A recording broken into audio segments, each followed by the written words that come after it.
Welcome to this episode of Intellectual Catholicism. Today, I'm here with Professor Timothy Pawl and Christopher Tomaszewski. I've had Christopher on the show before, so maybe I'll begin with just having Dr. Pawl introduce himself real quick. Hi, everybody. I'm Timothy Pawl. I teach at the University of St. Thomas in Minnesota. I'm a professor there of philosophy, though much of my research is in philosophy and theology. All right. Thank you, Dr. Pawl. And I just want to say for my audience that I've been wanting to have you on for quite some time, and it's just a true delight to finally have you. And Christopher, welcome back to the show. How have you been? Good. How have you been, Swan? I've been pretty good. Yeah. I'm right now in final season, so it's getting a little intense. But aside from that, I'm pretty good. Harvard's been treating you well? It's I've been having fun with my classes and learning certain things, although obviously there is campus drama right now and other things like that. But for the most part, yes, it's been very good. Mm-hmm. I will tell you this though. So just in case anyone's wondering, Swan, why are you lower resolution than usual?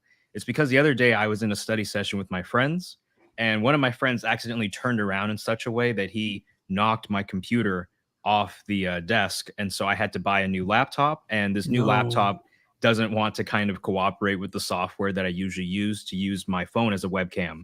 So this is why I'm a bit lower resolution than usual, and I'm just going off of what I have on the laptop. So yeah, that's just an explanation of my situation.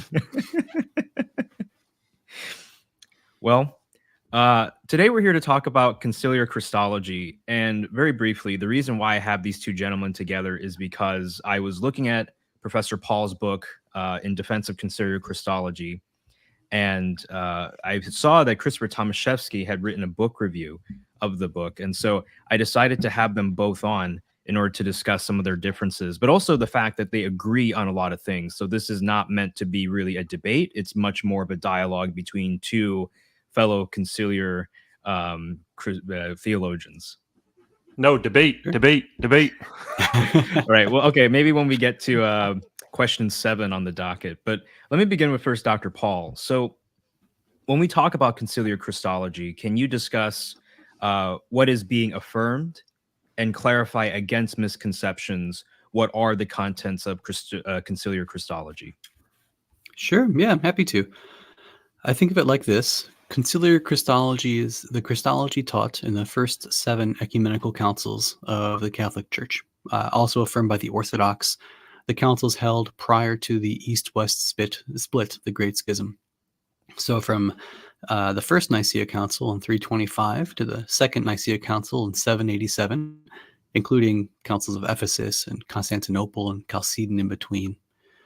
So that's where you get it from. The reason to start with that is because it's the traditional Orthodox shared Christology of the Catholics and the capital O Orthodox, and also many Protestant groups, especially like mainline groups like the Lutherans have right in their confessions, the affirmation of the conciliar Christological teachings that you find in those councils.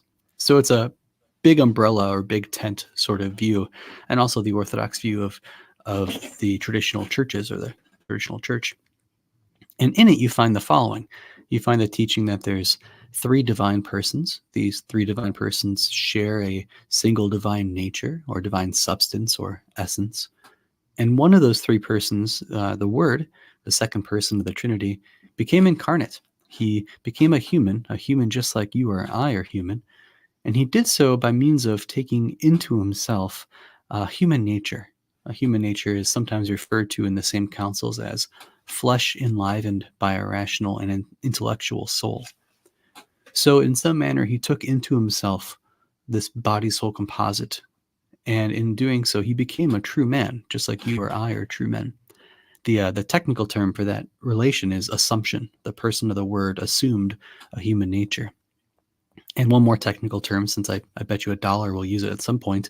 In fact, now I'll have to, so I don't owe you $1. A second term is a hypostatic union. The person of the Word hypostatically unites to himself, or unites to his divine nature, the human nature. So all that to say, you have the person assuming the human nature in the councils. You have the 2 natures hypostatically united in the person in the councils. Now, what to say about this person who takes on the human nature? It's because he has both a divine and human nature, that we can say of him things made true by either or of those two natures. So, for instance, you can say that, pointing to Jesus Christ, you can say that person created the stars. And that's a true claim because he's God, and as God, he created the stars. And you can point to the very same and say that person hung on a cross. And that's true as well because through his human nature, he was nailed to a cross. And so you can get the very same person being truthfully said to be two ways which, at first glance at least, seem to be contrary to one another. So that's the teachings of Conciliar Christology. And that last part, the part that says that you can say of that one person the things made true by either nature, that's typically called the communication of idioms, the things made true by of that person according to his human nature can be said of him even with a name drawn from his divine nature. So, for instance, Paul says of the Jewish people that they crucified the Lord of glory in one of his letters. And there you get the Lord of glory. That's a divine title of the person, the word. And you get crucified, which is something that happened to him in virtue of his human nature. So you can say things like God suffered or a man created the stars. Those are truths according to Conciliar Christology, because the one person you're pointing to by all those claims is the one and the same person of the Word, who has two natures, a divine nature and a human nature. So, sorry, that was a long-winded answer to your question. What did the council say? There's a lot of documents and hundreds of years there, and I tried to smush it all into maybe 3 or 4 minutes. No, I appreciate that. Christopher, would you like to add anything? No, that all sounds perfectly correct to me. No heresies detected. All right, Christopher, let me ask you, what is allegedly the fundamental problem of Conciliar Christology? Okay, so the fundamental problem is a piece of terminology that comes from Tim's book. So hopefully I will do this definition justice. And there's a lot of precision that he includes in the book that, so I recommend the book to everybody.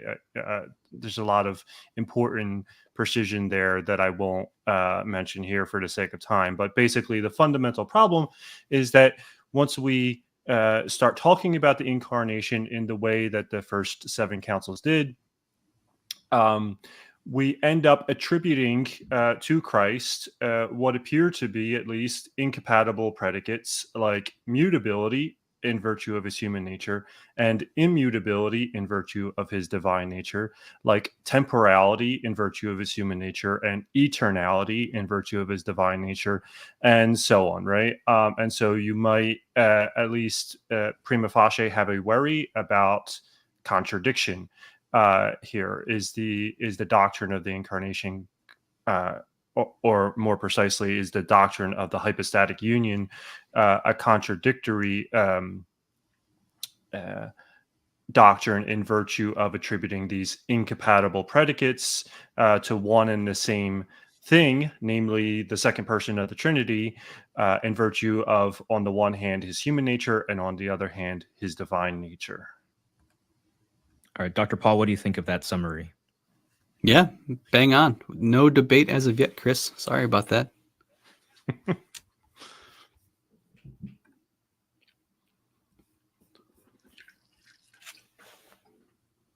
Sorry, I was saying, Dr. Pawl, what do you think of that summary? Oh, yeah, I think he did a great job. I think that's how I would say it too. I guess I'd add something not as a clarification because I think he said it right, but just the force of it is, I think, hard to grapple with. You read these early councils and they'll say things like, the one who died was incapable of death. Leo says something like this in his tome at the Council of Chalcedon. And later councils will say what the Second Council of Nicaea says. Remember, that's the last of the conciliar Christological councils, from the definition I gave of conciliar Christology. They'll say that one and the same person both, and then they have a conjunction, a series of 5 seemingly contradictory claims. One and the same person is expressible and inexpressible in writing, mutable and immutable, passible and impassible.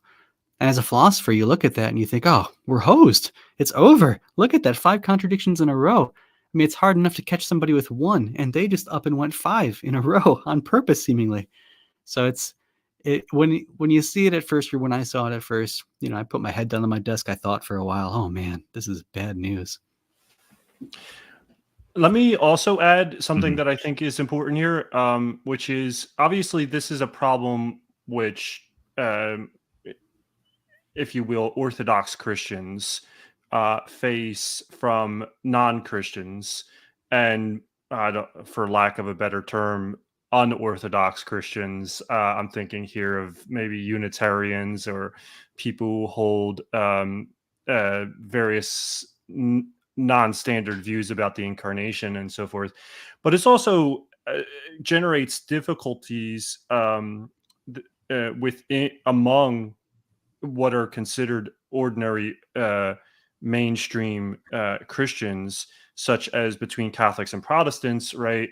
Because one of the pairs of incompatible predicates that we get here is right that Christ is born of a woman, born specifically of the Blessed Virgin Mary, and not born of any woman, right? In his human nature, he's born of a woman. In his divine nature, he is not, and this ends up becoming like a point of ecumenical friction where of course Catholics want to emphasize the human, the applicability of the predicate from the human side, that he is indeed born of the woman and born of a woman, and so it makes sense to call that woman the mother of God. um, and when Catholics say that, especially in public settings, the response often comes from Protestants that no, no woman can be the mother of God, because after all, God is not born of any woman. How could any woman give birth to God? And of course, what they mean there is, how can any woman give birth to God in his divine nature?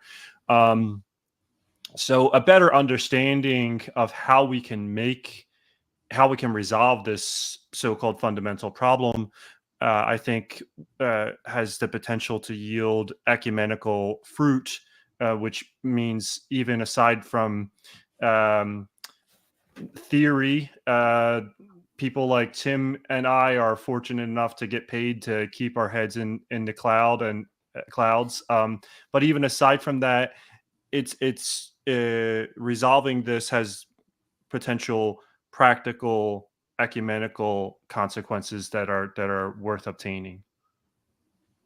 I agree. Yeah, for sure. So, Dr. Paul, let me ask you, what is your favorite solution to the fundamental problem? Yeah. So the fundamental problem tells us that anything that's divine has to be this way, and anything human has to be that way, and nothing can be both those ways, like Christopher's examples showed, or like the examples he gave anyway. Seems like you can't have a God man.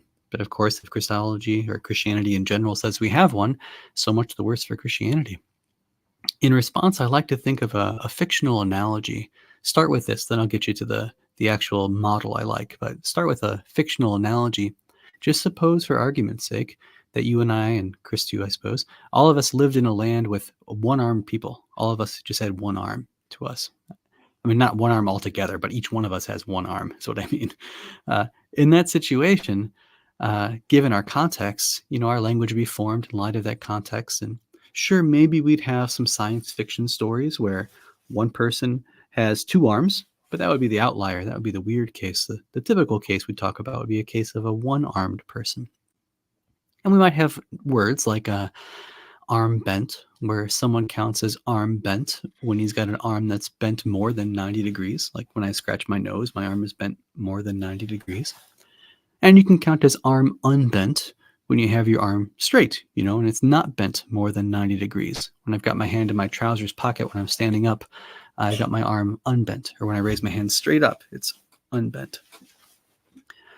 And you and I would think, in this land of one-armed people, we'd believe things like this. We think that if anybody's arm bent, it can't be the case that their arm unbent too.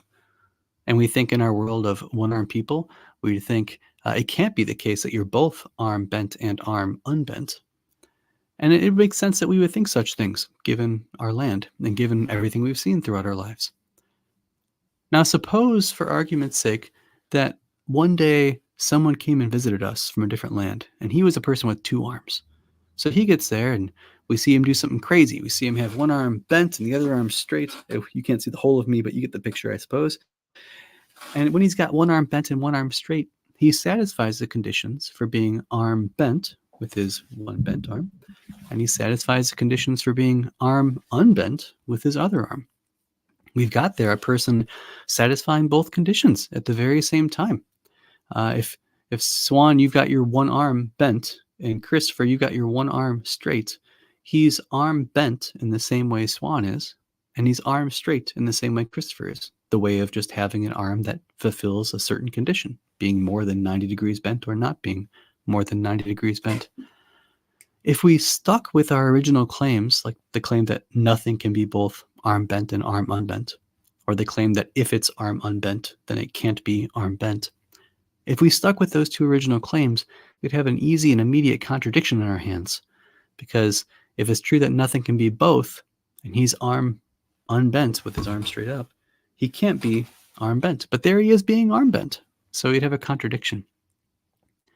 In that story, I think the thing to do is to deny these claims we started with, our initial assumptions of preclusion. The assumption that, well, if it starts out arm bent, it can't also be arm unbent. I think the thing to do when we meet this two-armed guy is to revise some of our initial thoughts about the conditions for satisfying claims like arm bent and arm unbent. And I bet you can see how it applies to the incarnation now, too. We've lived in a world with one-natured things. We might have some science fiction stories where you have a guy time traveling, and so he's both sleeping in his past self and standing over the bed in his present self. And it's kind of a pickle to think about what you say in such situations. Do we call him just plain sleeping? Well, no, there he is awake and running. And do we call him awake and running? Well, no, there he is sleeping. So we might have some science fiction stories where you've got two nature to things, and it kind of wreaks a little bit of havoc in our language. But here we are typically with just one nature things, talking in one natured ways. And once the visitor comes, once he comes from a different land, so to speak, into our world with two natures, we see that, well, he can fulfill the truth conditions for both those predicates, the being, say, immaterial predicate because his divine nature has no body, and being material predicate because his human nature has a body like mine and yours. We would call the very same man material and immaterial, just like you'd call the very same visitor with two arms arm bent and arm unbent.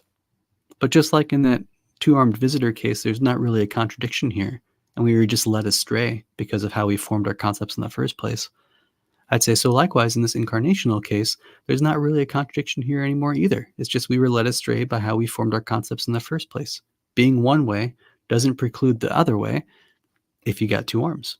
And likewise, being one way doesn't preclude the other way if you've got two natures. Now, no shame in us for not having considered that case before.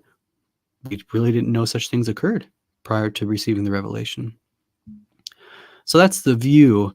In short, my preferred answer is the one that says these allegedly incompatible predicates, immaterial and material, and all the other ones we talked about previously, these allegedly incompatible predicates aren't really incompatible after all, is my preferred view.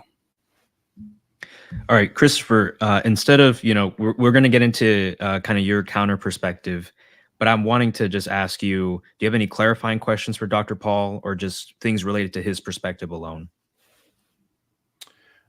No, I don't think. Well, let me just, I guess, get this kind of clarifying question on the table, because as I remember it, I wrote this review several years ago now. So, Tim, the view is, right, that the truth conditions for S is P is that S has a nature which is P. In these cases of the predicates, yeah. It's not always going to be like that, but it's going to be like that in these cases. Okay. And that, yep. We'll get to the, it's not always going to be like that, because I think that, that goes to one of my worries. But that, no, if that's right, then I think we're on the same page. Yeah. Good. Right. And I think I might have missed this. Sorry, because I've been managing the chat as well. When you said SSP, could you just clarify? Oh, yeah. Mm-hmm. So I'm just using S here as a variable for a certain subject and P as a variable for a predicate. And I'm just trying to get a general idea of how the semantics works here, right? Because as I see it, this is primarily what I see Tim doing is he's thinking about the metaphysics and in light of the metaphysics saying that we should revise our semantics to account for the to account for the fact that our usual semantics, which seems to generate the fundamental problem, is driven by a metaphysics that's only thinking about one-natured things, right? And I think that there's something right about that. And I just want to make sure that I'm capturing the semantic revision that he has in mind here. Yeah. Sure. Yeah, I think you got it. All right. So now to Christopher. I know that you have two worries about Dr. Paul's favorite solution, or at least from the book review that I read. Can you first detail your worry of how his favorite solution might be unnecessary? Sure. And before I do that, let me just say, I guess for me, this is a very low stakes philosophical debate, unlike most philosophical debates as I view them, right? I'm always very happy to, up the ante and get very excited and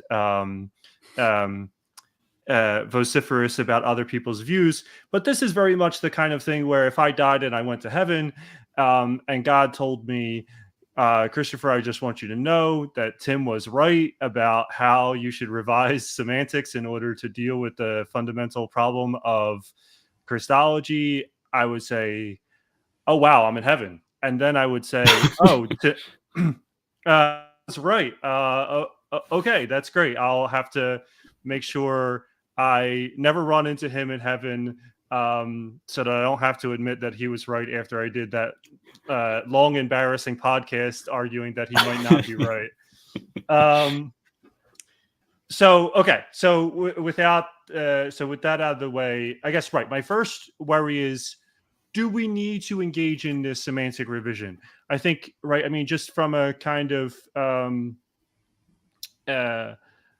just from a perspective of logical parsimony, we shouldn't engage in semantic revisions unless the metaphysics truly requires it.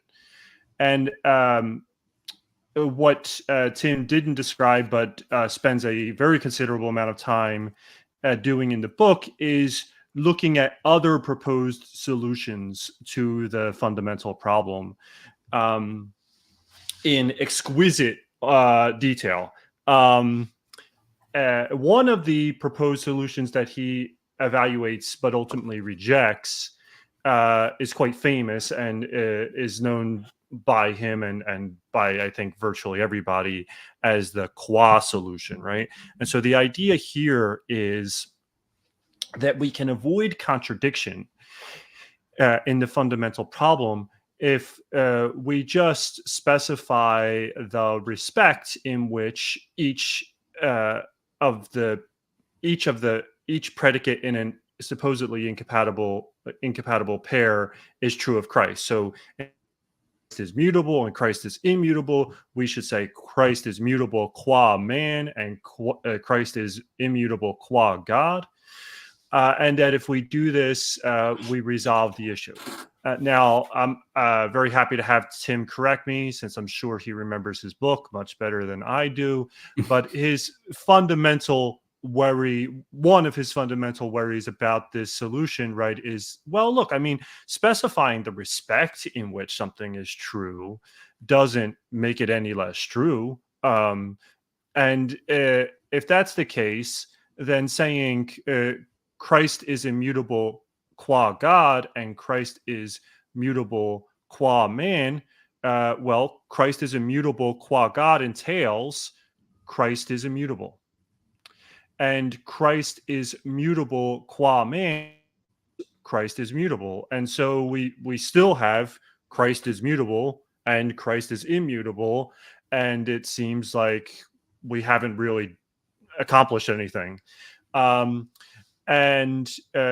my view is that reason for rejecting the qua strategy, for a reason that I'll mention in a moment. But I just, the reason I think that's important is because if I'm right about that, then the semantic revision that Tim is engaged in is unnecessary, and we should just stick with the old tried and true qua strategy. Especially because that has a much longer tradition behind it than Tim's book. Now, why do I think that this actually does get the job done? Well, I want to think about, as I state in my review, I think it's important to think about what a contradiction is here, right? A contradiction is not, it's just not the case that a contradiction is the applicability of two incompatible predicates to the same to the same subject. There's two more conditions required. Where did these two more conditions come from? Well, they come from the man who defined what a contradiction is, Aristotle. So I think, I mean, obviously people had ideas about what contradictions were before Aristotle, but I mean, in my view, Aristotle is the first person to really theorize in the Western tradition carefully about what a contradiction is. And he actually gives us three conditions, right? There's three conditions required for something to be a contradiction. I have to be applying incompatible predicates to the same subject. That's condition one. At the same time and in the same respect. And you got to run the table on this to get a contradiction, right? You have to show that all three of these things are happening, which is why, as anybody who's even does philosophy as a hobby will know, it's incredibly difficult to get somebody pinned on a contradiction, right? There's plenty of philosophers out there who have really crazy views, who can nevertheless remain consistent, because it's just to show that somebody has contradicted themselves requires a lot of work. You got to run the table on these three conditions. So what I think the qua strategy is fundamentally doing is specifying texts in which mutability and immutability are true of Christ. And I'm continually using here the examples of mutability and immutability, but everything I'm saying about them would apply equally well of any other pair of incompatible predicates. Strategy is specifying the respect in which these incompatible predicates are true of Christ. And in my view, once you've done that, once you have specified the different respects in which the incompatible predicates are true, have resolved the prima facie contradiction. Now, as I also say in the review, there is a deeper problem here, right, of spelling out the metaphysical story according to which the qua distinctions make sense, right? So this would be a task with respect to the hypostatic union of explaining precisely how it is that Christ has a human nature and has a divine nature, how those come together, how it's possible maybe for anything to have both a human nature and a divine nature simultaneously. There's more metaphysical story to be told here, and if it turns out, like, if we can't cash that metaphysical check, so to speak, then maybe the threat of contradiction returns, right? Because we'll be unable to support the qua distinctions that we were making. But at least at a first pass, it seems to me, right? I mean, as soon as I've specified the different respects in which the incompatible predicates are true of the same subject, I have rebutted the prima facie accusation of contradiction. And I know if I'm remembering our conversations from, I don't know, also a couple years ago now, Mm-hmm. I think Tim has some worries about some further worries about this that go beyond what he said in the book. So maybe we should let him acknowledge those. Yeah, Dr. Pawl, go ahead. So basically, is the object of the conversation now just whether the qua strategy is fine, so to speak, or adequate? Okay. Mm-hmm. So I like the qua strategy. In this sense, I agree with Christopher as a first move, and I think it's a good way to begin the debate. The opponent says he can't be both, to use Christopher's example, mutable and immutable, and I say, well, I mean, fine, he's mutable qua human and immutable qua divine. I like that sort of initial move, but I think it does call out an immediate next question. What do you mean when you say that? When you say he's immutable qua divine, what's that amount to? And if I can't give an account of what it actually amounts to, it seems to me like I haven't really moved the dialectic forward very much. I mean, just consider another analogy. I tell you I've done an amazing feat. The feat I've done is I've drawn a square circle. And you say, well, Tim, you can't do that. If it's a square, it's got 4 right angles. And if it's a circle, it's got 0 right angles. And surely nothing has both 4 and 0 right angles. If my first response, and I tell you this is sufficient for resolving your prima facie contradiction you've drawn, my first response is, well, fear not, dear friend. I've drawn it with 4 right angles qua square and with 0 right angles qua circle. I've drawn it 4-angled squarely and 0-angled circularly. I think you wouldn't say, oh, okay, I get it. That makes sense. I guess you have resolved my contradiction. I think your response, or at least mine, if the tables were turned, my response would be, you've just made it more complex for me, not less complex. I don't know what it is to draw 4 right angles squarely and also 0 right angles circularly and have them both be parts of the same, I don't know what you would call that, figure, drawing, I'm not sure. But so it strikes me that while it's a good opening move, more explanation of what's going on there is deserved on the part of the person giving the objection. And so we have more steps to take before we've really resolved the contradiction, in my view. Yeah, Christopher, do you have any comments?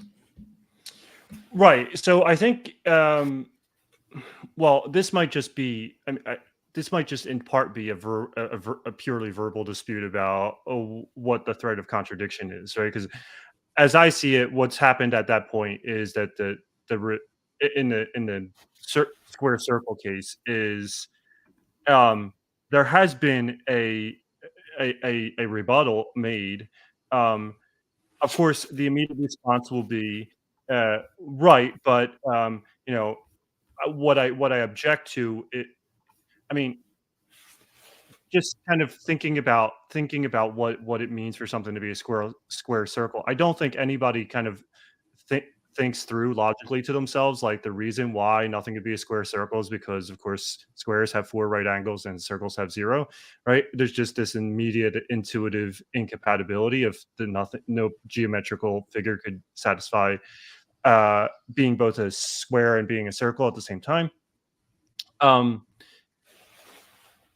I guess what I'm getting at is there would, of course, immediately ensue about how it could be possible to draw anything qua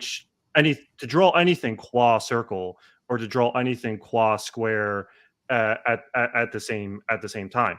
And you could bring that back over to the Christological case, right? I think it'd be perfectly reasonable at a certain level for someone to immediately ask in the face of the kind of response I was giving in response to the qua strategy of, well, how could anything have both a divine nature and a human nature, right?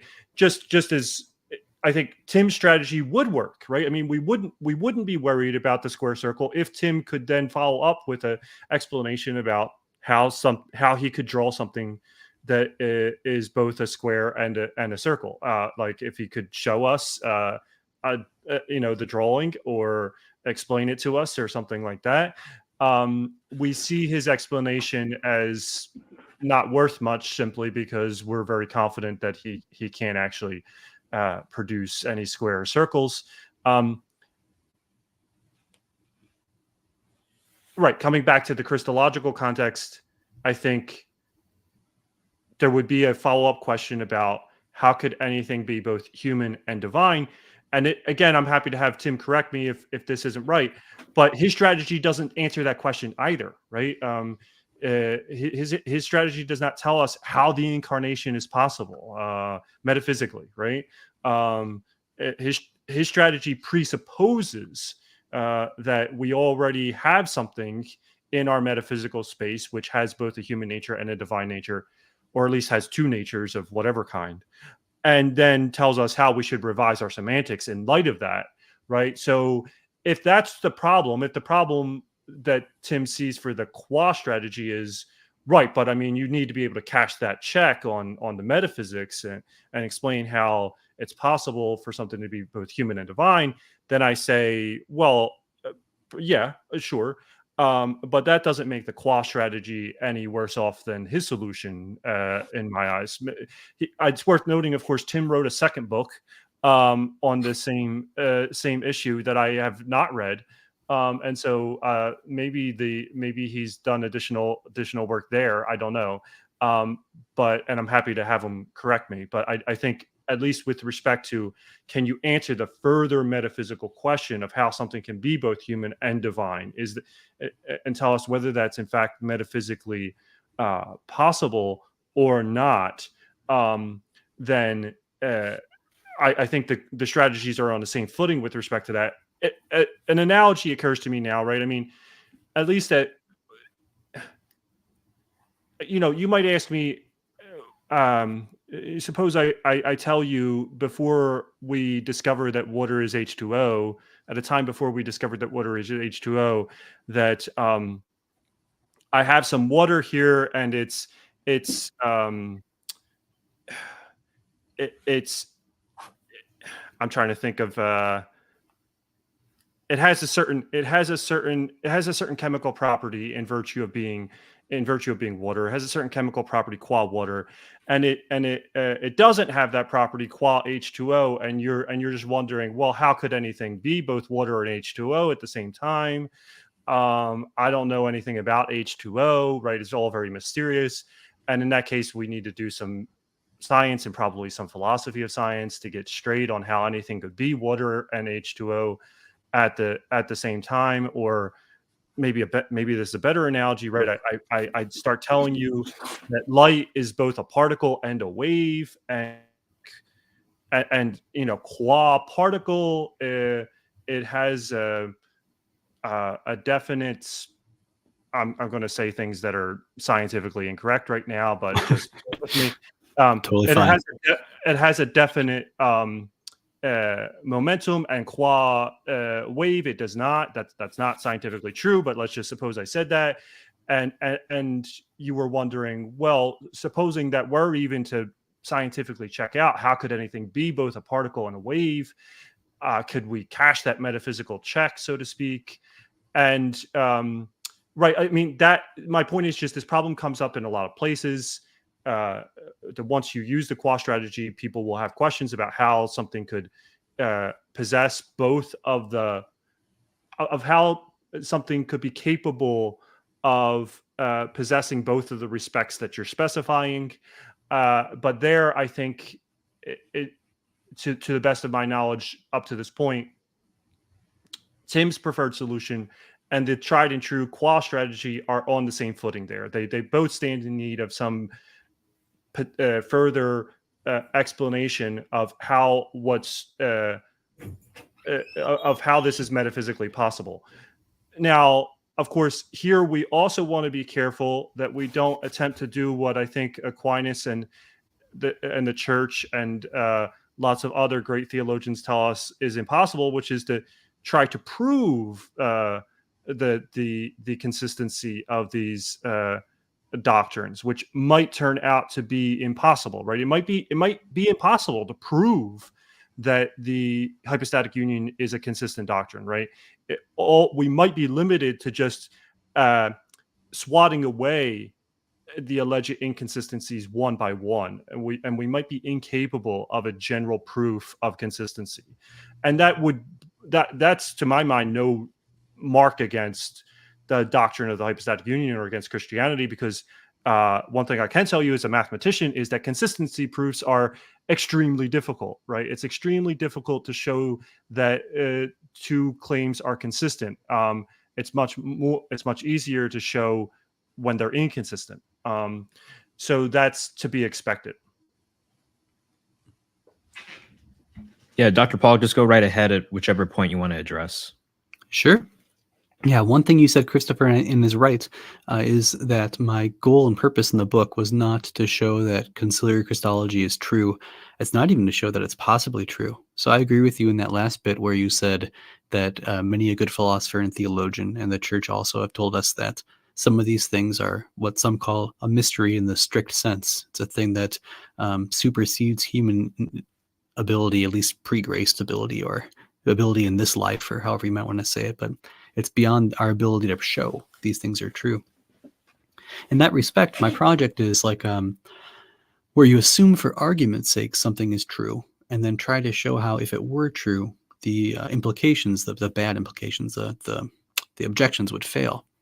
And in that respect, you can do it even if you don't believe any of it. You know, I could try to argue as a defender of the Norse mythology if I wanted to, and say, oh, these Vedas say this, but those other ones say that, and how are we going to make it all consistent? And I can try to figure out the consistency using the tools involved in the canon of the Norse mythology. I think that's a perfectly legitimate sort of thing to do. I wouldn't do it myself, but I think it's a perfectly legitimate sort of thing to do.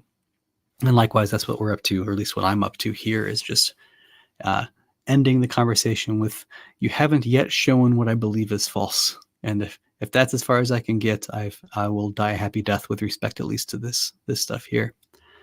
Now, Christopher, you also said that there's an analogy or an equal footing, and I want to question that claim. In my telling of the analogy with the one-armed man, it seems to me that you guys at least understood semantically what I was up to. You might still question afterwards, I don't know if there could be such a person with two natures or two arms, but I get what you're saying, and I get how it would work if there were such a thing. Now with what you're calling the qua move, I mean, there's at least 4 different qua moves. I have 6 in that chapter you mentioned earlier, so there's more than just one qua move. But in the sort of qua move you're after, I don't yet see how it's supposed to work semantically. I don't make that first step of saying I see how it would work if there were such a thing. I just don't know if there's such a thing. I don't even yet see how it would work. And that's what I was trying to get with that square circle analogy, where you draw it with 4 right angles squarely and with 0 right angles circularly. I think that was meant to show I don't even get the initial conditions, let alone whether there could be such a thing. I don't get how I'd assess these claims you're making. So I do see some disparity between the two solutions on offer. At least from my perspective, I get how mind works. How could I not? But I get how mind works mechanically, even if I can't show you there's a thing that applies to you in the God-man. And with yours, I don't get how it works mechanically. And then we're tied on. Neither one of us can show there's such a thing that it works on in the God-man. Right. I guess my view is just I guess where we get back to the way I'm thinking about contradiction and Aristotle, which is just the way it works semantically is if I specify different respects in which mutability and immutability are true of Christ, then I've diffused. I mean, I think that just is the diffusion of the contradiction, right? And as I acknowledge, I think you're right that you could then ask, right, but that semantics is now writing a metaphysical IOU. How do you I want to cache that.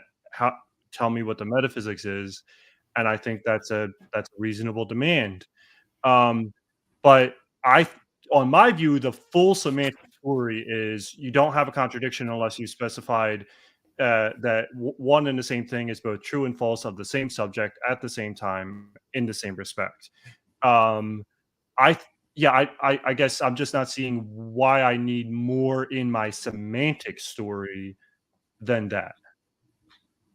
Mm-hmm. I guess I think of it like this: the qua locution can do a lot of different things, and depending on what you have it do, you wouldn't want to accept it as part of your theory. Like if it told me there's 2 different persons, there's the person who's born of Mary and the person who's born of God the Father or proceeds from God the Father, and they're distinct, you would say, no. I don't mean qua to point out distinct individual persons. The wonder is what exactly the qua does. Sometimes it sounds like, on your view, the qua tells me that in virtue of which the non-qua adorned proposition is true. So, for instance, this is my office at St. Thomas, and you can say I have this office qua faculty member at St. Thomas. I have this office because I'm a faculty member at this university, and that's like a 2-part claim. One part is this is my office, or I have this office, and the second part is the because of claim. because of my role at this institution. And if the qua mood was doing that, Christ is immutable qua divine, it would be a two-part claim. One is just he's immutable, full stop. And the second conjunct would be the because of claim. It's because of this divine nature that he's that way. And if it's it's a conjunction of two parts, you can split it apart and both are true. Swan is sorry, cutting out. Is maybe this is me. Yeah, sorry, Christopher. Could you repeat? You kind of froze on my screen. Okay, Christopher, I think you're back. Hold on.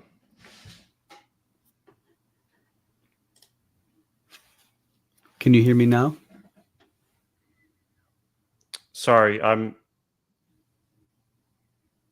All right. Well, Christopher had some minor technical difficulties, so we'll just wait for him to get back. Dr. Pawl, eventually we're going to start talking about certain predications, so just Sure. to get people ready. And of course, there are some questions in the chat, and so I've tried to highlight some of them. So yeah, just to give you a heads up. And I think based on the pace that we're going at, we can just go at maybe 90 minutes. I don't think we need to hit 2 hours or anything like that. Okay. All right, Christopher, welcome back. It's me, right? You guys are and hearing each other fine? Yeah, there's a minor Okay. like glitch on your end. Yeah. Okay. Yep. Sorry about that. Right.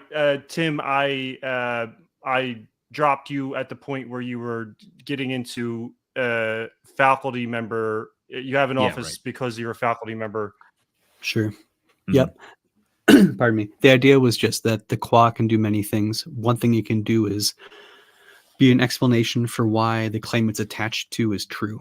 So I have an office here, qua faculty member. That just means a conjunction of two claims. I have an office here, and it's because I'm a faculty member. And if it's a conjunction, you can separate those two. And if the conjunction as a whole was true, each part's going to be true. So if the conjunction was true, we can just take Tim's a faculty member at St. Thomas. Likewise, we should be able to do it with Christ, with these qua claims. So from Christ is immutable qua divine, we should be able to get Christ is immutable. And likewise, Christ is mutable qua human, we should get Christ is mutable. And it seems to me we've made no forward progress. We've got ourselves back to the initial qua unadorned claims. Can you hear me, Chris?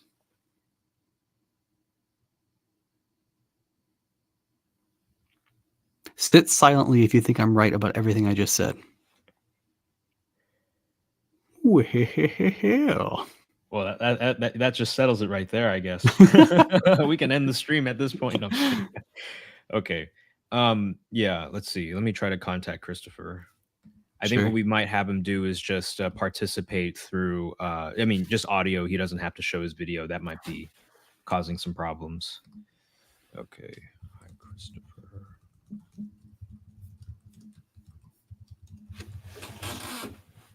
Maybe while you do that, I'll say some things that I find interesting about the Christology, but that aren't necessary for our discussion here with Chris.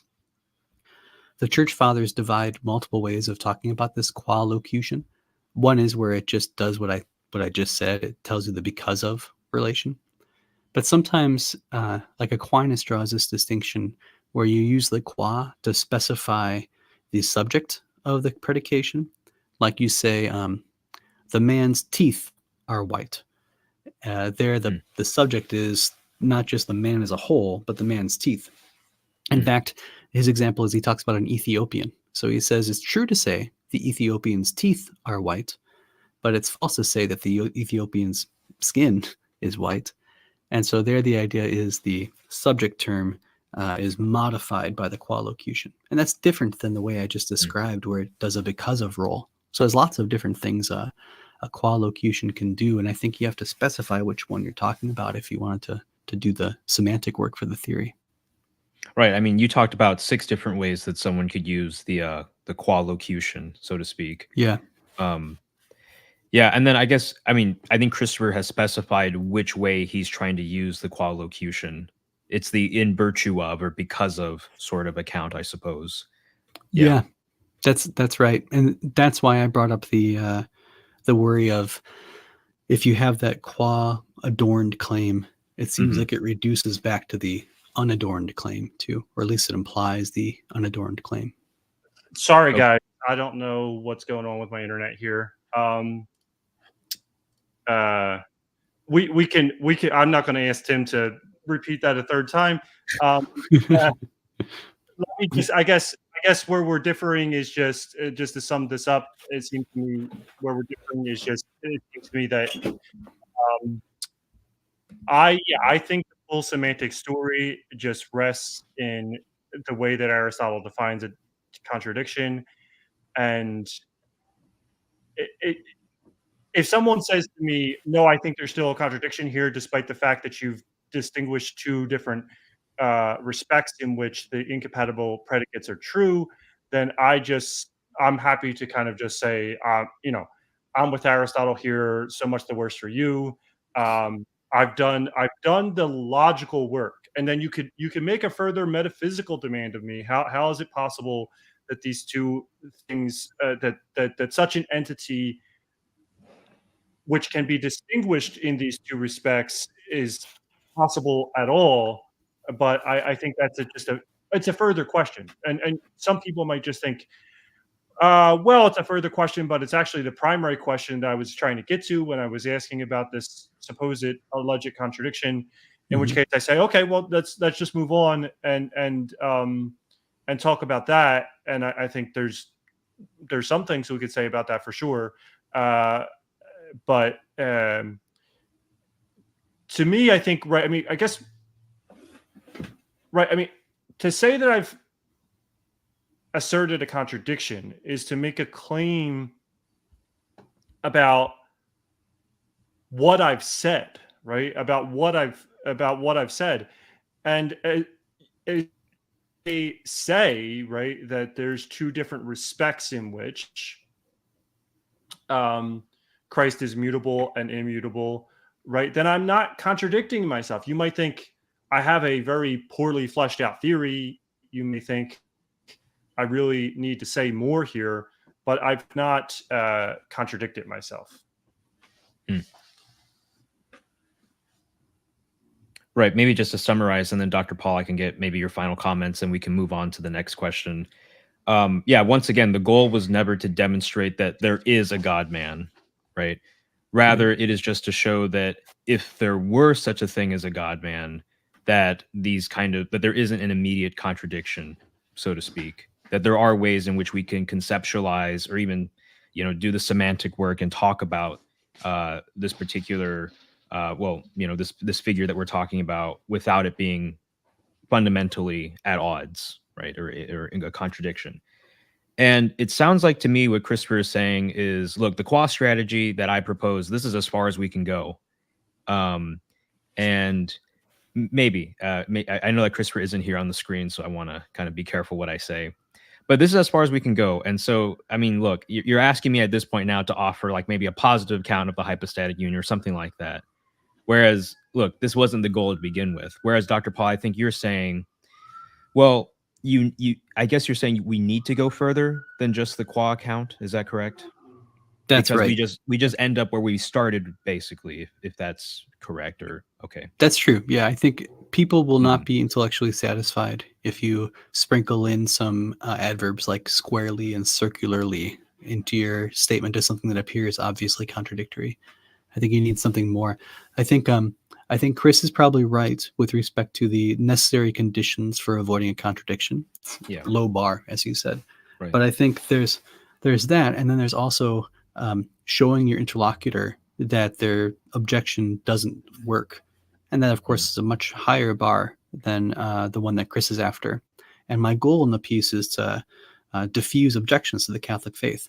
And to diffuse it, it's one thing for you to say you haven't satisfied the conditions for a contradiction, right, even though you still feel like you've got me. And it's a better thing, I think, in my estimation, to say, and here's how it would work. And you can see there's no contradiction here. So we've resolved the tension you brought up. Right. Here's how it would work. All right. When Christopher comes back, we're going to look at, let's see, I think it's, two particular predications and just asking how you would, predicate these things of Christ. Sure. And once Christopher's back, I'll just kind of, present the question. So while we are waiting, let's see here, Dr. Pawl, I actually missed the fact, I'm so sorry, I missed the fact that you have you have the 2016 book In Defense of Conciliar Christology, then you have In Defense of Extended Conciliar Christology, and then apparently it says on the website, on St. Thomas's website, you have the Incarnation Cambridge Element Series under contract. Yeah. So that one's actually out. That was under contract like 4 years ago. I don't think I we've see. updated the page since then. I see. All right. That's probably my fault. Oh, Christopher, welcome back. Okay. Hopefully this is better. I switched to my phone and went closer to my router. Because it was just not working on my desktop. Okay, sorry. So I think, Suan, at this point, you probably want to move on to the second query I had. Yeah, so I think I'm just going to ask Dr. Pawl how he would predicate certain things that you mentioned in your review of Christ. And then from there, we can just kind of see Dr. Pawl's solution in action, so to speak. Great. Okay. Okay, so Dr. Pawl, I was wondering, based on your account, how would you allow us to predicate eternally begotten of the Father to Christ? Good. Let me say a thing about predications in general, and then I'll step forward and say something about this specific case. The general thing about predications is this. It's a messy affair, the making of language. And it's something that's not just relegated to the philosophers and the linguists, but anybody can try their hand at it and succeed at making a term. The youths do this sort of thing all the time. No cap, I'm told I can say at that point. So there's the making of terminology that doesn't fulfill a tidy metaphysical illuminating analysis. If you tried to think of a metaphysically illuminating analysis to fill in the blank in the following sentence, I think it would just be hopeless. A predicate P is apt of a subject S if and only if, now fill it in blank there. I think there's no good, robust ontological analysis to give there. Sometimes it'll involve having an arm that's a certain way. To have a stroke, it involves having a brain that's a certain way. That brain, turns out, is disjunctive. It can be clotted or it can be bleeding. And those two things are different. To be a felon involves all sorts of things, legal apparatuses and like disjunctions, and it can be expunged. So that it's just messy, the formation of a language. And so we shouldn't expect a single unified condition to be fulfilled when anything is true or false of a thing. Okay, now this particular case, the case of the Son is eternally begotten by the Father or from the Father. There, I think you find the older theologians talking about the personal property. I don't think they mean property in a same sense we contemporarily use the word property, but the personal feature of each person. And the Son, his personal features, they call it filiation.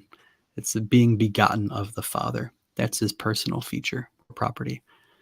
To be eternally begotten, then, I think would be to have this feature of filiation, however you spell it out, and to have it such that you don't have it at any particular time, to have it always or eternally, so to speak. The way that God is omnipotent or omniscient, the Son is filiated from the Father.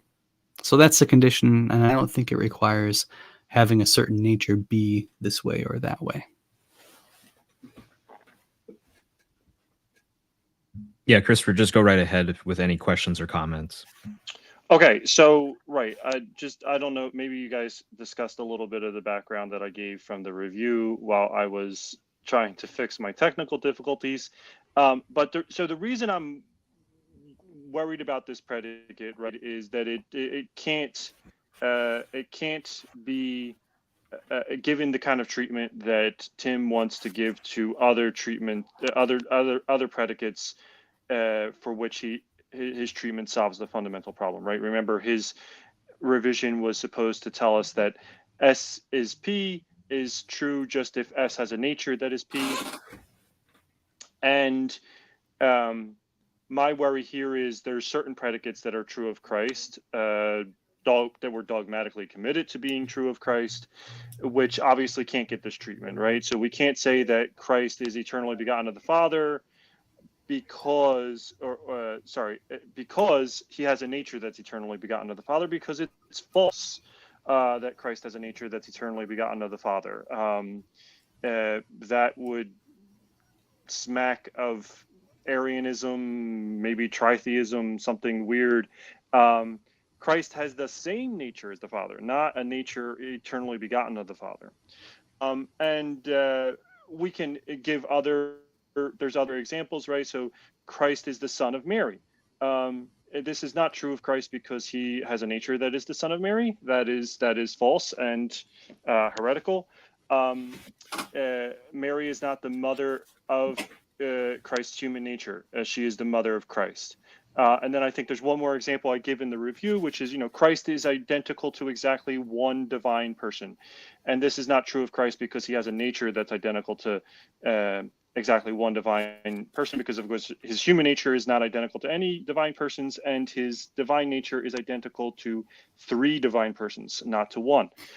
And so there's certain predicates that can't get that kind of treatment. And so my worry, the worry that this evolves into for me in the review is, well, in the absence of a further account of a further principled systematic account of what predicates should get the kind of semantic revision that Tim is suggesting, and which predicates should not, the account seems somewhat ad hoc, right? That we're going to give this kind of treatment to the predicates that can be dealt with using this treatment, and elsewhere, I don't know what we're going to do. We're going to do something different. But one might then wonder whether this account is somewhat ad hoc. Just to check with you guys, am I better now? Is it? Yeah. Okay. Great. So now I think, right, I heard Tim just say that, well, look, language is complicated, it's messy, it's not drawn up in advance by philosophers as it should be. And this is all true, but I guess one thing to bear in mind here is we're in a theoretical space here, right? We're not on the street talking cap with the kids. We are in a theoretical space where we're entitled to use theoretical language, which is at least much more constructed, not totally constructed, but much more constructed than our pre-theoretical language. And so it seems to me like if what we're worried about is just, language is very messy, well, we should then, we should clean up the mess. And maybe the church has to get involved there too, because of course what Tim is trying to contend with here is how do I resolve a fundamental problem coming out of that seems set up by what the church tells us is true of Christ. And so maybe part of the mess has to be cleaned up by doctrinal resolution by the church itself. I don't know about that, but it seems to be the solution for that would be let's clean things up and then give a systematic, principled, complete account of how we want to treat all the predicates, or if we need to, we can give a piecemeal treatment. I guess what I would be interested in knowing is, so what are the truth conditions for predicates like eternally begotten of the Father, or is identical to exactly one divine person, or is the Son of Mary, if it's not the treatment that Tim is giving to all the other predicates that we predicate of Christ? Yeah, that's great. There's a lot there.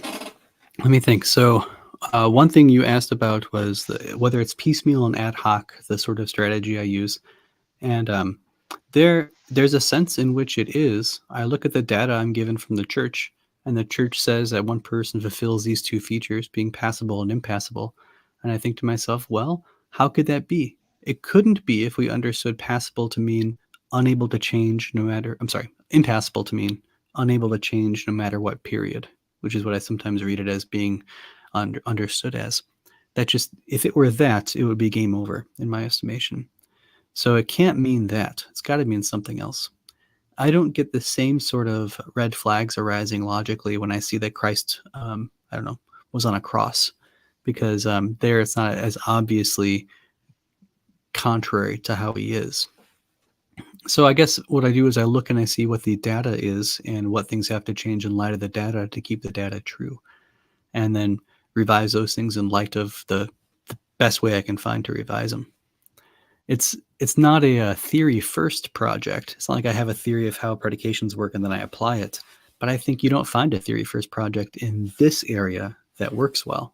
By this area, I just mean predications, not even just Christological predications, but just general predications. Go ahead. Yeah. So, but I mean, we can get the fundamental problem using these kinds of predicates, right? Christ is eternally begotten of the Father, and he's also not eternally begotten of the Father. Christ is the Son of Mary, and he's also not the Son of Mary in a certain respect, right? A respect that we need that like we're very eager to point out to Protestants when they object to Theotokos, right? We're very eager to point out, well, we're not saying he's not the Son of Mary qua God, right? He's the Son of Mary qua man.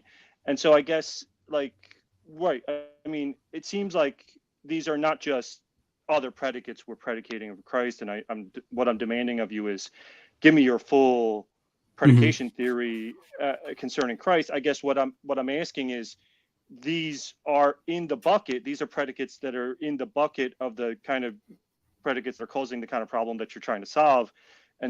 But you can't give the same treatment of them that you can give of mutable and immutable and so on. And so I guess the worry here isn't you can't give me a full predication theory for Christ. The worry here is the fundamental problem was how these incompatible predicates could be true of Christ. And I have found pairs that can't be solved using your solution.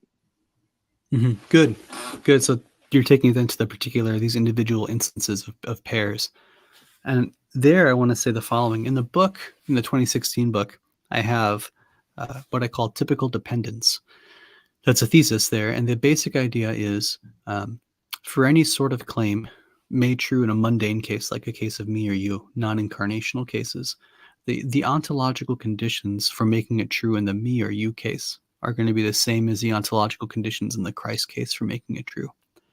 So if it's true of me that I'm sitting because there's a human substance here and it's got an inhering accident of sittingness, then whenever Christ has one of those things, a human substance with an inhering accident of sittingness, Christ too will fulfill the predicate is sitting. So likewise, to be born of a woman, well, you know what that's like. I don't need to describe it in much detail, but whatever features you need to be born of a woman, Christ needs those very features. And when he has a human nature that goes through the birth canal of the woman in the same way that mine did, he counts as born of a woman.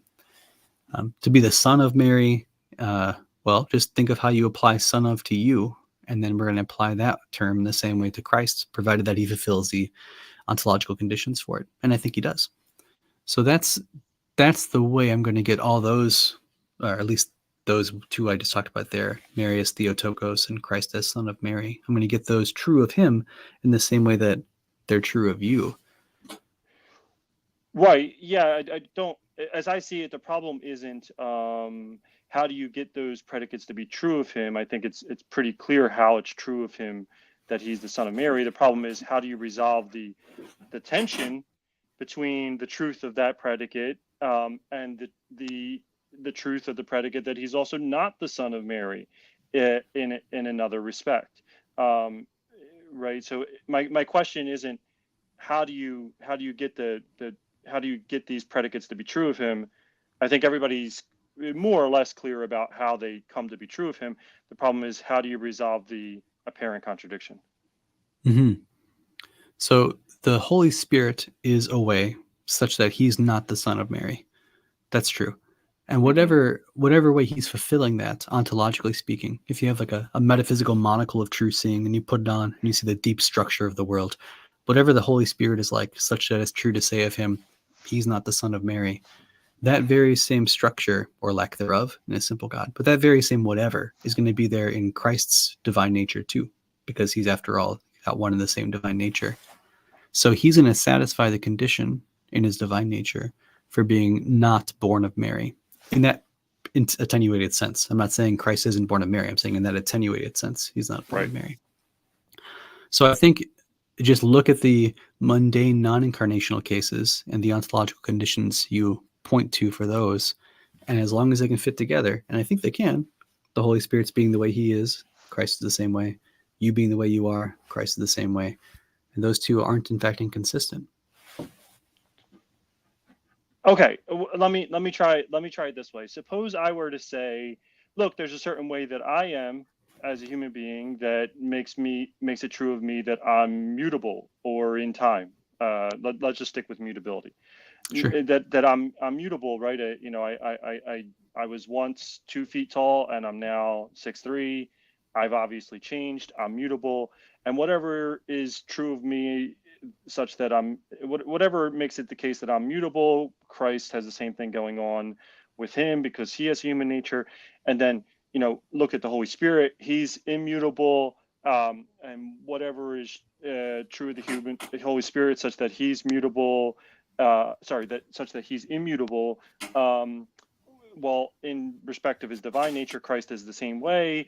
And so we have both that Christ is mutable and immutable, no problem, right? And then if that's right, if that kind of treatment works for mutability and immutability, the same way it works for Son of Mary and not the Son of Mary, then I guess I'm wondering why do we need the whole S is P only if S has a nature that is P treatment?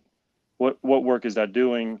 I mean, I guess, right, like, why can't the kind of story you're telling here about Son of Mary or eternally begotten of the Father and so on, why can't we make that work for all the predicates, all the supposedly incompatible predicates? And if we can, then I guess we get back to my original objection, which was, is the semantic revision you propose unnecessary? Mm-hmm. There's a sense in which I think it works for all the predicates, but the reason why I got the has a nature that's out in chapter 7 is because that's what I think the particular case calls for. For it to be immutable is to have a nature that can't change. So it is pointing to the way that the Christ, that the Holy Spirit typically is for typical dependence to work, but it's saying that way is having a nature that's a certain way. Okay. So then, maybe, tell me if I'm getting this right. I mean, so you're just offering no story about how it is that Christ is the way that he needs to be, and to make it true of him that he's Son of Mary and not Son of Mary. You're just adopting silence with respect to how that comes about? In the book, I don't talk about that because nobody raises that objection that I know of. I see Okay. that you're not raising. I see that you have something there to say. It's not like you have no objection here, but it's just that's not one of the ones you find in the literature, as far as I know, or you Right, didn't in okay. 2016. Okay. Yeah. Well, that's obviously fair enough. So I guess so then I guess my worry again comes to, well, I guess there's a broad story. You seem to accept that the kind of story you're telling about Son of Mary will in fact work for every pair of incompatible predicates. And then you want to say that with respect to at least some of them, there's more that we can say here. We can specify what way Christ is, such that it's true of him both that he's mutable and immutable, namely that he has a certain nature. And then I guess I'm wondering, well, okay, so then I guess what it would be important for me to note here is, you don't then claim to be resolving every pair, to be giving that story for every pair of incompatible predicates. There's some incompatible predicates that remain for which you are giving no story about how it is that Christ is the way that he needs to be for these seemingly incompatible predicates to be true of him. Is that right? I want to say that the typical dependence claim that I gave earlier applies to everything, and Right. that in the cases that you find the fundamental problem raised for, you can specify what's doing the work there, and in those cases, it's the nature that's doing the work. And you just don't have a story about what's doing the work in the terms of for eternally begotten of the Father or Son of Mary. I didn't give one. I think you can get one from typical dependence, but I didn't have one in the book. Right. I guess what I'm getting at though is the one that you think we can get from typical dependence. That's the story that we can get from typical dependence. If we have that, then I took you to be saying earlier that if we had that, then that what we need the nature story for is to then explain with greater specificity how the typical dependent story is working in the case of like immutable and immutable. Is that right? That's what the natures are doing? They're giving more specificity on the explanation? Yep. Okay, great. So then what you're saying is you have some story, but it's not as specific as you have the typical dependent story, but you don't have the specifics on the typical dependent story for how it could be true of Christ that he's Son of Mary and not Son of Mary, in the way that you have in the way that you do have more details for us on how it's true of him that he's mutable and immutable. Is that right? When you say I don't have, you mean like I didn't give in the 2016 book? Well, yeah, I guess that's I take it you do agree with that you didn't give it in the 2016 book, of course. But I mean, do you don't think, do you have a story now that's like easily shareable For which predication?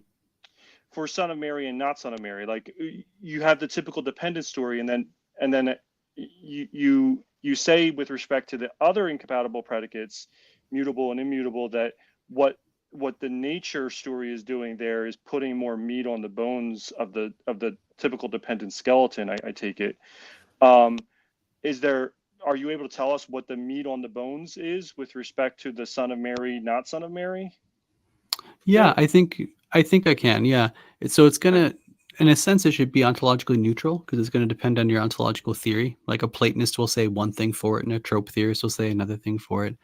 And that's, I think, fine. But in my preferred view, I'd say something like this. For me to be the son of my mother is for me to have, I don't know, passed through her birth canal or something. At least that's one sense of son. I surely don't mean to say it's the only sense, because I think adopted sons count as real sons too. But there's some sense of son that involves the biologically originated in sense of son. And I think Christ satisfies that condition in his human nature for Mary, but in his divine nature, he does not satisfy that condition for Mary. Right. I guess what I'm getting at is, well, it seems like you're once again going back to telling me how the predicates are true of him. And as I see it, that's just not the issue, right? The story about how these predicates come to be true of him isn't the issue. The issue is that once we show how they're true of him, it seems like they're incompatible with each other, right? It seems like you're saying he's both the Son of Mary and not the Son of Mary, and you're not entitled to say both of those things. The work I see your nature story doing with respect to, say, mutable and immutable, right, is you're saying, well, here's how they are in fact not incompatible, because it turns out, right, Christ is mutable is true because Christ has a nature that is mutable, and Christ is immutable is true because Christ has a nature that is not immutable. Sorry, that is immutable. And Christ has a nature that is mutable is just not inconsistent with Christ has a nature that is immutable. And I don't see the story you're telling now about Son of Mary being a story about how we resolve the apparent contradiction that arises in saying that he's both the Son of Mary and not the Son of Mary. It seems to me that what you're doing now is giving me a story about what we mean when we say that Christ is the Son of Mary, and I guess what we mean when we say that he's not the Son of Mary, but it's not. I guess it doesn't seem to have the diffusing power that the nature story has with respect to mutability and immutability. Well, I had taken the sort of story to be giving an account of why they can both be true of the same thing at the same time. Let me try it like this. Christ is born of Mary, or the Son of Mary, if and only if he has a nature that that originated in her biologically and then proceeded through her birth canal. And he's not the Son of Mary in the sense that we're talking about now, if and only if he doesn't have, or he has a nature that wasn't originated biologically in the womb of Mary. And then you can say that there's no longer even an appearance of contradiction between these two. Okay, good. I think this is helpful. So is the claim here that we're gonna have another kind of nature story of like how that it's gonna be S is P because S has a nature, and then blank, fill in the blank here.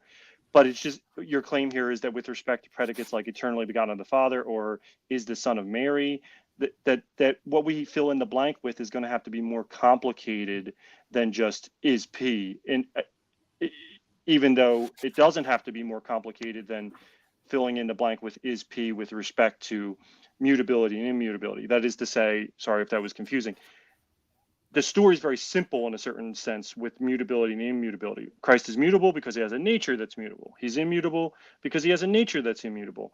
And I take it what you're saying now is, well, we're going to say something similar with respect to Son of Mary, but not quite the same, right?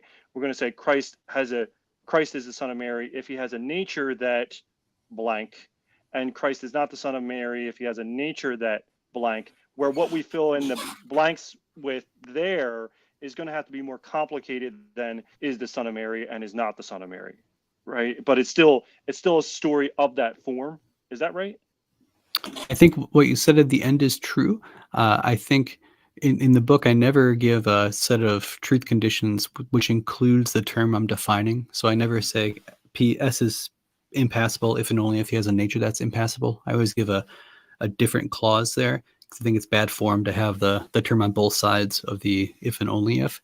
So Sure. it's going to have the same form as the other ones. Impassible if he has a nature that's not causally affectable.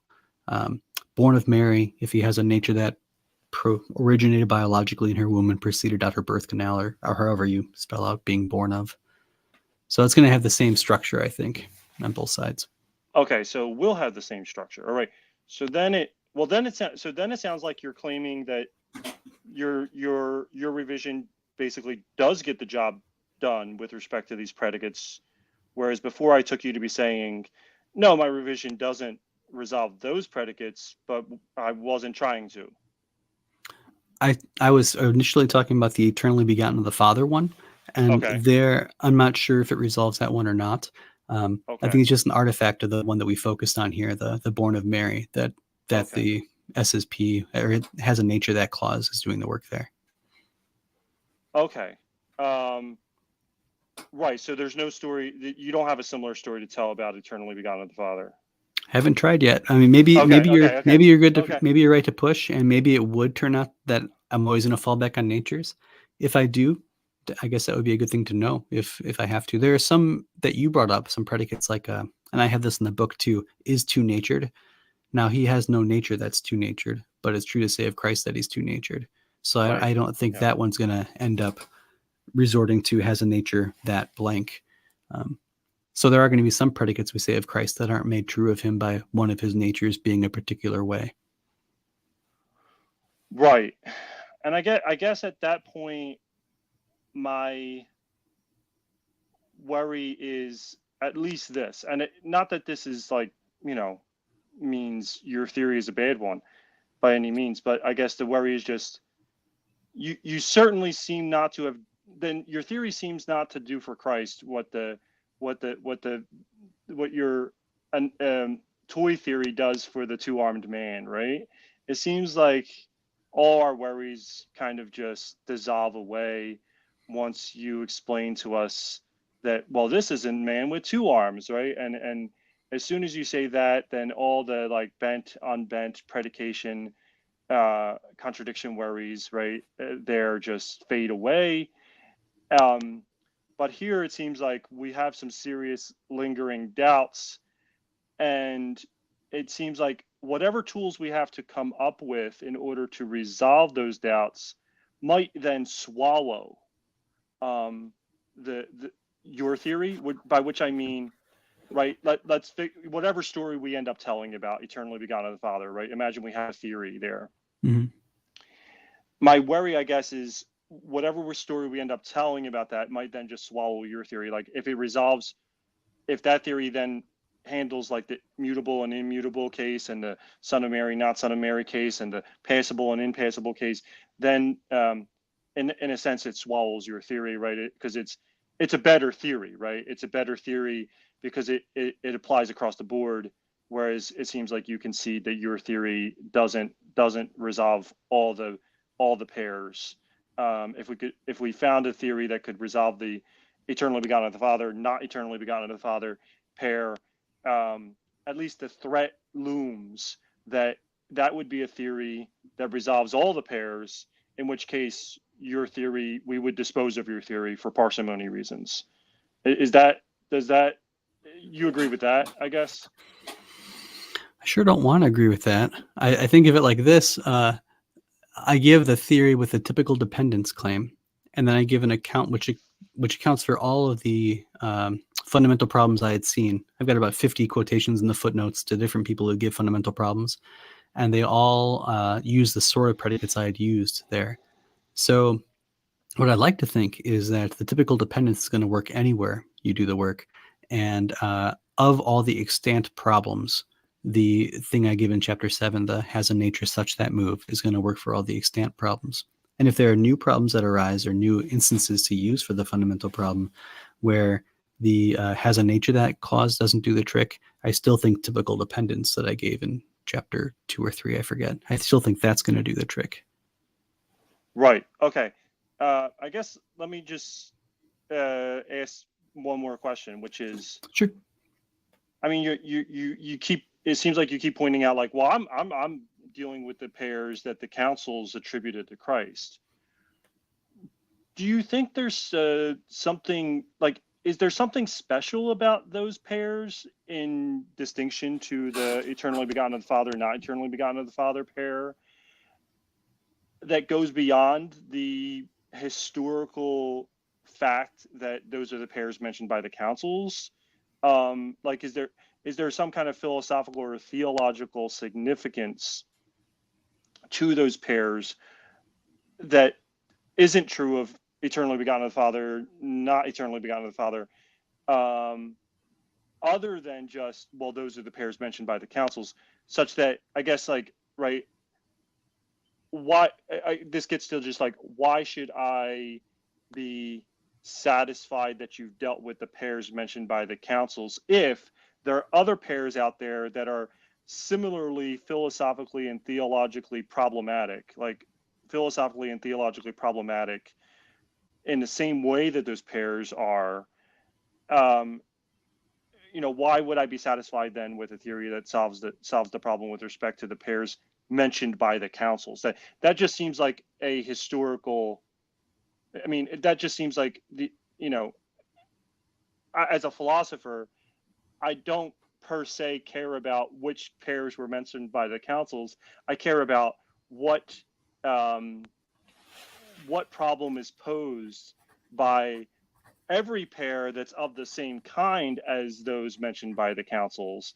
And unless the theory solves the problem for every such pair, then it seems ad hoc in a certain sense, right? I mean, it doesn't seem to me to be a philosophical accomplishment to resolve the problem with respect to the pairs mentioned by the councils, unless you also solve the problem with respect to all the pairs that are not mentioned by the councils, but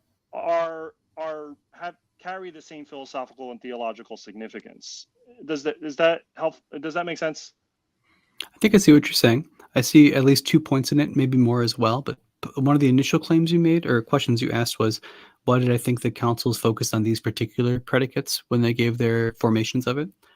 And to that, I mean, I'm not super sure, but my hunch is in these dialectics, they were trying to put pressure on their interlocutor. And so they were taking predications that they all affirmed. So they all thought, for instance, that humans were temporal entities and that God was atemporal. So that's a safe one to put forward, that the guy's got to accept those 2 claims. But it might just be that they didn't all think that divine things are affiliated from the Father eternally. In fact, nobody, I thought that all those divine things were affiliated from the Father, like they thought that all the divine things were simple or all the divine things were impassible.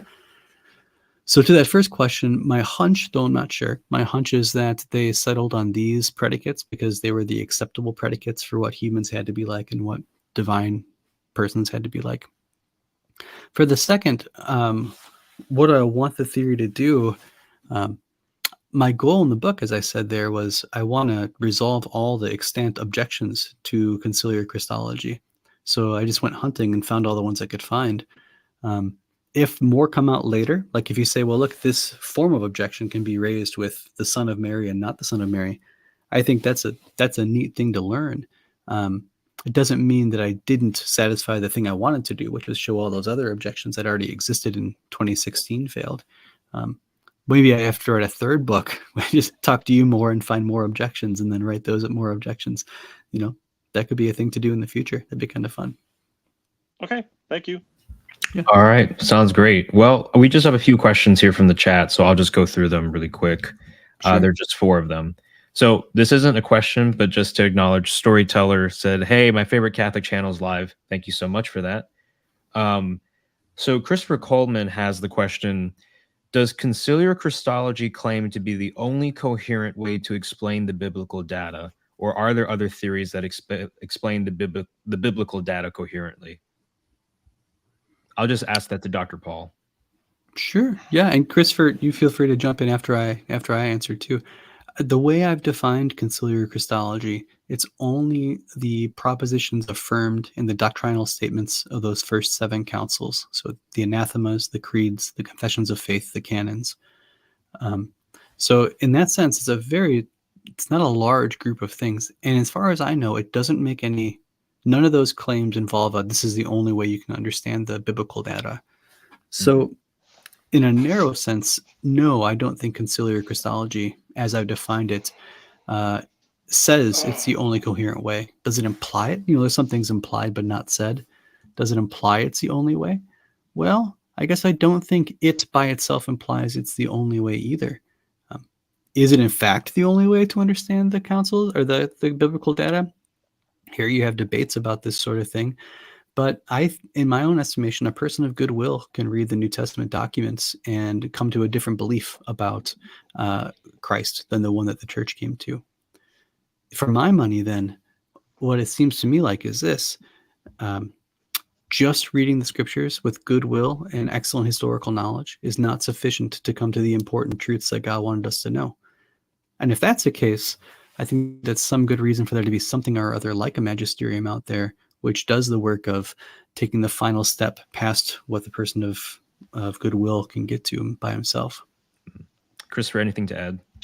I think that's all absolutely right. I'll just say, in addition to that, when one asks the question of whether a given theory can explain the biblical data, it depends on how thinly or thickly, so to speak, you're reading the biblical data. I'm very skeptical of the idea that conciliar Christology is the only way to explain the biblical data if all we mean is give an interpretation of the text that makes everything in the text true. If, on the other hand, we mean can it explain all the biblical data, can it fit with the way that we're standardly interpreting scripture in other contexts, then I think probably it is the only coherent way, but that's really just pure speculation on my part. All right. Another question we have from, let's see, which one do I want? Let's go to Nathaniel Robinson. He says, does God the Son being immutable mean that he was always in a hypostatic union? Or does it mean that he gained a human soul, but also didn't gain anything? Maybe I'll start with Dr. Pawl again. Sure. Yeah. So always is a tricky word there. I think, say, when Abraham was a little boy, it would have been false to say that the Son is incarnate in a human nature. I think that present tense proposition was false when Abraham was a little boy. I think it became true, I don't know, somewhere around 3 or whatever, 0, so somewhere in that window. So there's a change in what's true. There's a question, is the change in what's true due to something divine, something in the divine nature going from being one way to being another? And I think the answer there is no. There's nothing in the divine nature that goes from being one way to being another. Does the change imply that the person of the Word, does change, does go from being one way to another. And I think the answer there is yes. The person of the Word, he's in swaddling clothes, and then he's walking, and then he's crucified, and then he's dead, and then he's resurrected. And that's the right order of those things that happened to him. So I think there really is change in the person of the Word, but I think all that change happens on the non-divine side of the ontological equation that is the incarnation. Yeah, Christopher, anything to add? Right. So just a point about the term union, which I might help explain further what Tim said. When we say that two things are in union, right, there's at least there's three ways to explain that, right? Either they both moved, or the first one moved and the second one stayed still, or the second one moved and the first one stayed still, right? All of those are equally good ways of explaining how two things came to be in union. So the standard Conciliar and Catholic way of thinking about how the natures of Christ came into union is that it was a movement entirely on the human side, coming into union with a immutable divine nature. And it might sound there, and I don't think Christopher meant this, it might sound like there was a human nature existing and then it moved to become united. But right. Yeah, no, it's the motion in question would begin with its substantial generation. That's right. Yeah.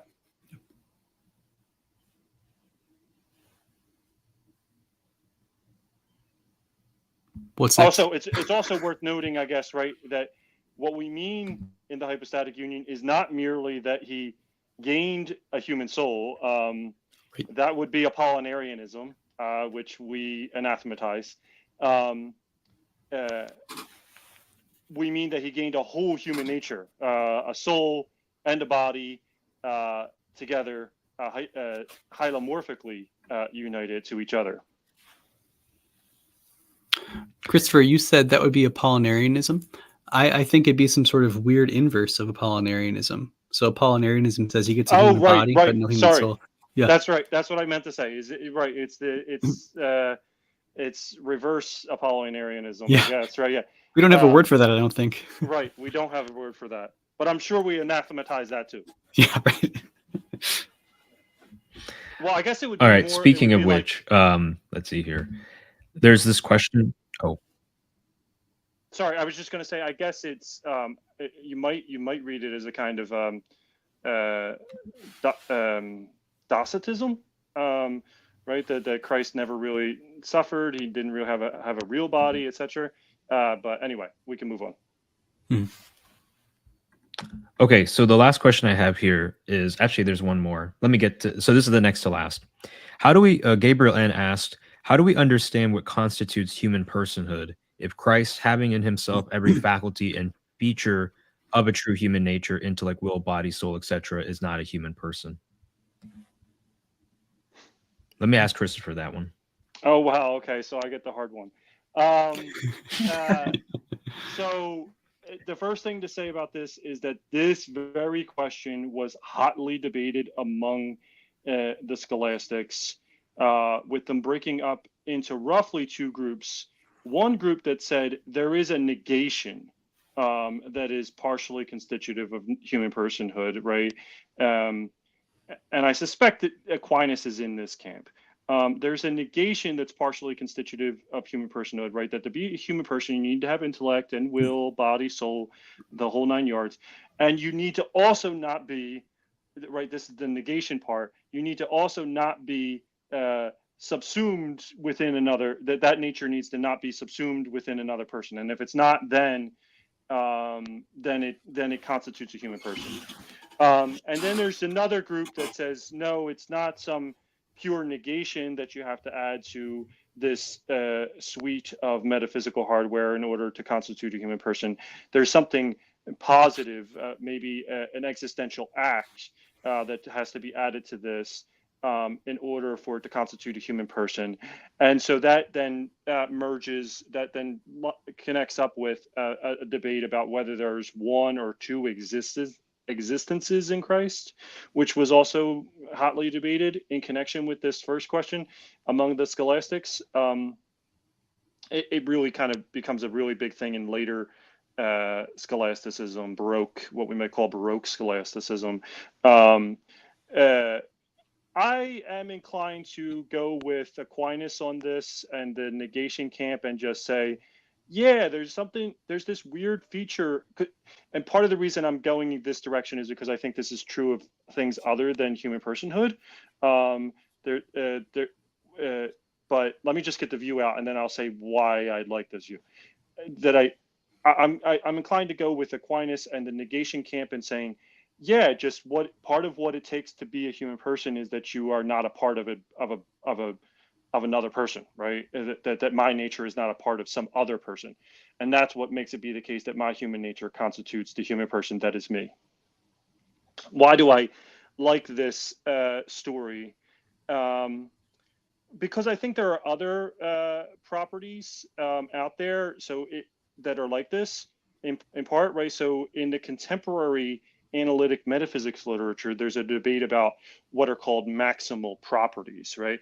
Properties where it would seem that are true of a thing, but that are also seemingly true of large parts of that thing.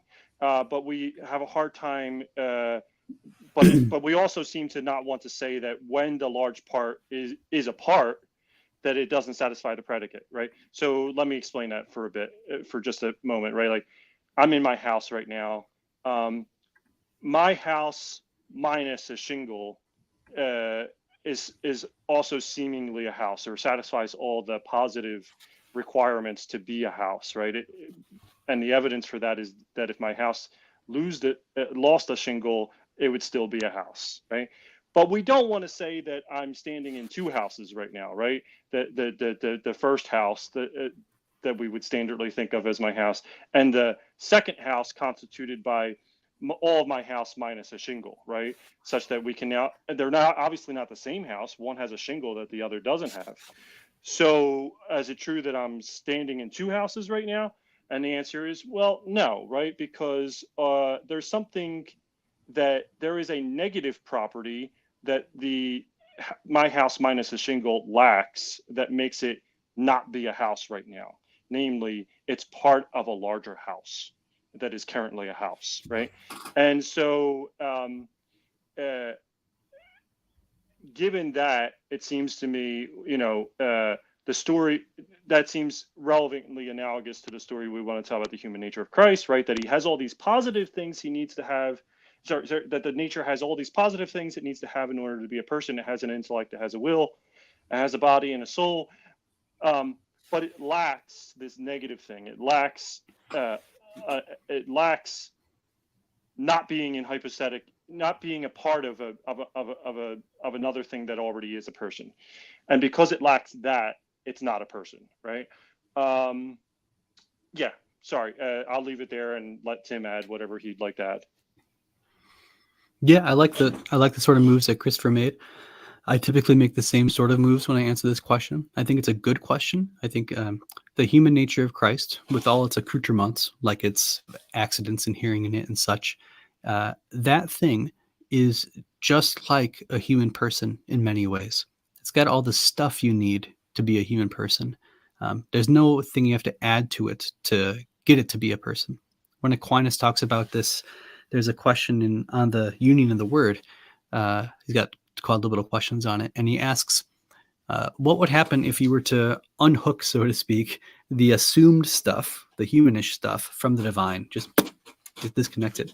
Now, it turns out he thinks this couldn't happen, but he still asks the counter possible, I guess. What would have happened? And there he says you would have a human person there. It would fulfill all the conditions you need for being a person. So I think Chris is right when he says, at least for Aquinas, there's not like an extra doodad that has to be put into the human nature to personify it. It's just, when it's attached, it doesn't count as a person. And the question there is, well, why? How come? And I think Chris is also right to point out there's a feature, it's a way of being such that we say that no part of it can be that same sort of thing. This is what he was talking about with maximal properties in his house. But I'm a husband.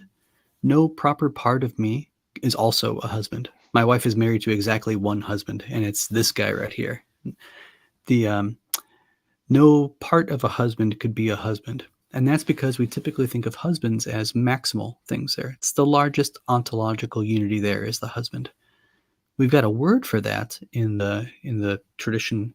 It's being a supposit, or in the Greek, a hypostasis. And you can think of those, it gets quite technical quite quick, but generally speaking, you can think of them as the largest ontological unity of that type present there. Husband is one of those, because no smaller part of a husband can be a husband. It's the largest ontological unity there. Supposits are the genus you can think of for persons. A person is a rational one of those. A person is a rational supposit. Just like a dog is a certain sort of animal. Animal is a genus, dog is a species. Supposit is a genus, person is a species.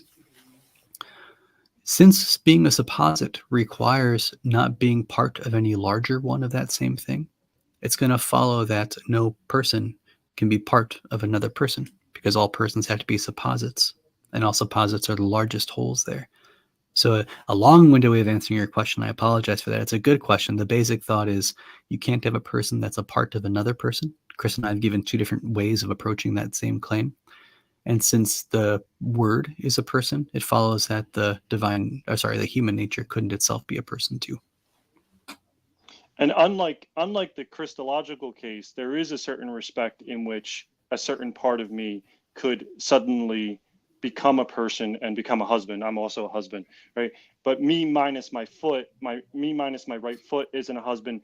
But it could easily become a person and a husband in a way that I would not want to experience. Yeah. Namely, if my foot got cut off, right?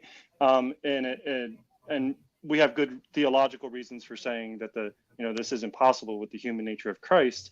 But this kind of supports the idea that what we're adding to the human nature of Christ.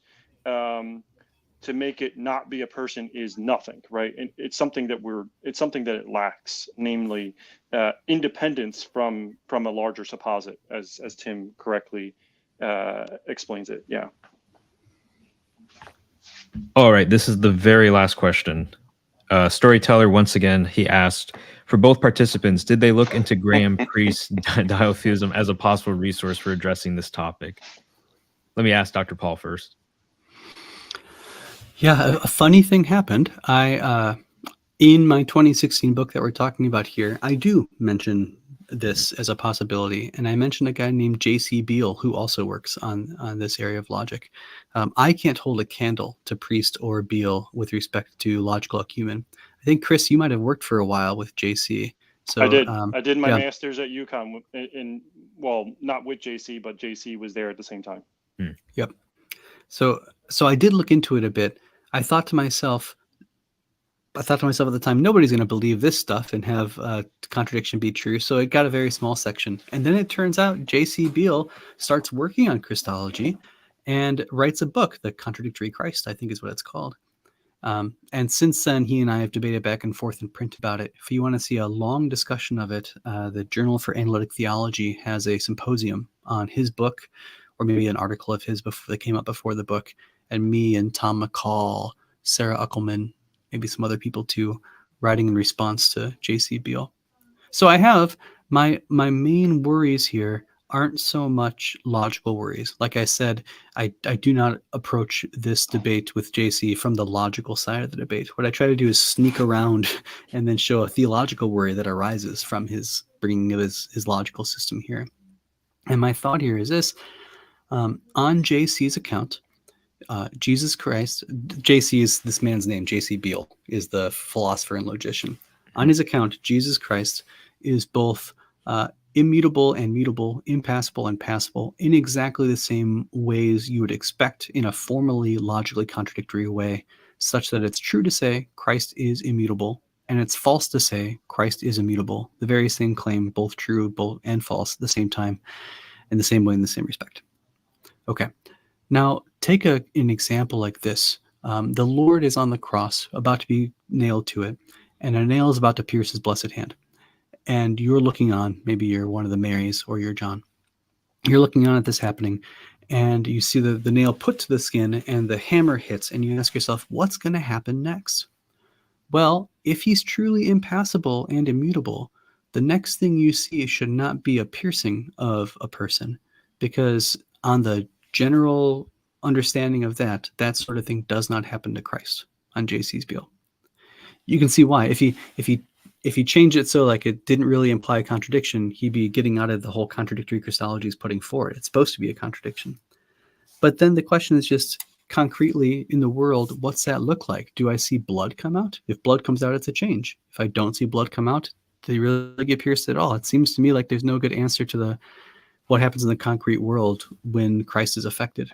But of course, that's not the only effect. He's affected his whole life through, and things affect him. So the contradictions sort of ripple out. It's not just Christ. So there's contradictions about St. Peter. There's contradictions about the centurion who hammers the nail in, both does and does not wound the Lord. And the contradictions magnify. So I think there's no good way of stifling the contradictions just to the Christ case, even though he attempts to. I don't think it's going to work. All right, Christopher, anything to add? Right. So I guess just kind of a biographical note here about JC, which is that back in 2012 and 13 and 14, when I was at UConn with him, he held a kind of restricted dialetheism, according to which, dialetheism was only true for semantic problems like the liar's paradox, right? He didn't believe there were like real contradictions in the world in the way that I think at the time, in a way that Priest has thought for a much longer time. And now I think with the contradictory Christ stuff, he's now jumped into the same boat that Priest is in, of thinking, oh, not only are there true contradictions to deal with semantic paradoxes like the liar's paradox, but there are real contradictions in the world, right? There's real metaphysical contradictions. Yeah. And I'm hearing it for the first time, so this is kind of just a first impression, but I'm very much inclined to agree with Tim that this isn't going to work, because for one reason being that, well, if you're going to posit real in the world contradictions and not just semantic ones, then part of what you're then committed to is making predictions about what we should actually observe. And we don't observe contradictory things. We don't observe contradictions happening with Christ, right? None of the Gospels report seeing things happen to Christ that were immediately contradictory to their very observation, right? They do report miracles occurring, things occurring which they could not explain in any kind of natural way, but they don't report things like, well, Christ multiplied the loaves, but at the very same time, I observed that he didn't multiply them at all, right? They don't make any kind of reports of that type. And so just as a matter of interpreting, I mean, obviously, going back even further than conciliar Christology, part of what we're trying to explain here are the Gospels. We're trying to explain the Gospels, right? These eyewitness accounts of a man named Jesus, came from Nazareth, right? And it seems to me that JC's approach is only warranted if part of what the Gospels report are observing contradictions. Now, of course, I'm so far from JC's view that I don't even know what it would mean for the Gospels to report the observation of contradictions. I don't know, because I don't know what it would mean to observe a contradiction, because I think this dialetheism just is complete nonsense. But I think, however sympathetic you may be to dialetheism, it's very clear that that's not what the Gospels are reporting. The Gospel eyewitness accounts are not reporting, I saw contradictory things going on. They report seeing they report observing miraculous, naturally inexplicable things going on, but they don't report contradictions. And then, of course, there's also, if you read JC's early work, you'll realize that dialetheism brings with it its own suite of grave theoretical difficulties, which, if we could solve the problem in any other way, we would like to avoid. And for that reason as well, basically any strategy is, I think, preferable to that one, because among the many things that happens when you buy into dialetheism is that very simple logical inferences aren't even valid anymore. Modus ponens is no longer valid. Seems like it's a really, really high theoretical price to pay for resolving the apparent contradictions of conciliar Christology, that modus ponens is no longer valid. I haven't kept up much with JC's work, but it seems to me that to the best of my knowledge, there's still no solution to that. There's still no solution on offer to those grave theoretical difficulties that come along with dialetheism. So that's a price that I think nobody should be willing to pay when we have theories that are. We've given you two, right? I'm a fan of the old school qua move. Tim has his own view here. That's at least two distinct theories that don't come with anywhere near the grave theoretical costs that JC's view comes with. And so JC's view should be rejected. All right. Well, gentlemen, thank you for these wonderful 2 hours discussing very deep philosophical, Christological matters. I really appreciate the time that you took. Yeah, thank you. Thank you. And I apologize again for my technical difficulties.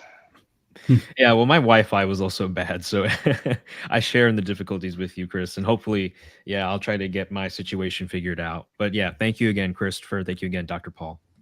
Yeah, good to see you. Thank you, Suan.